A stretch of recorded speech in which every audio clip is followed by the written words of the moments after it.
Welcome to the Tech Egg. Don't get scrambled. Enjoy the video. In this video, I will explain how to sync Lumion with SketchUp.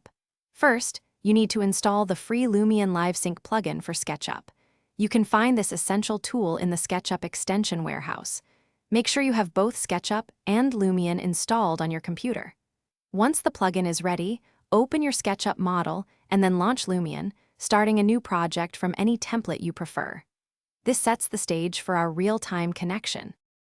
Now, let's establish that crucial connection. In your SketchUp interface, find the Lumion Live Sync toolbar. Simply click the Start Live Sync button. Lumion will then automatically import your current SketchUp model directly into your open project. You'll know the connection is active when you see your SketchUp model appear in Lumion, and any changes you make in SketchUp are immediately reflected in Lumion's vibrant environment. It's a seamless bridge between your design and visualization. With Live Sync active, your design workflow becomes incredibly dynamic. Any modifications you make in SketchUp, like moving walls or adding elements, instantly update in Lumion. You can also synchronize your camera view, allowing you to navigate through your model in SketchUp and see the exact same perspective in Lumion. This real-time feedback is invaluable. Plus, you can apply any of Lumion's thousands of high-definition materials directly to your synced model, seeing the results immediately.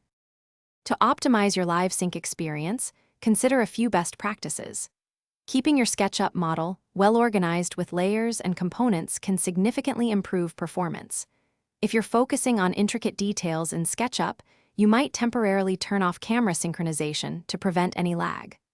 Also, leverage Lumion's vast object library to replace heavy SketchUp components like trees or people. This strategy ensures faster rendering and a smoother real-time visualization, making your design process more efficient and enjoyable. Thanks for watching. Consider subscribing if I helped unscramble your problems.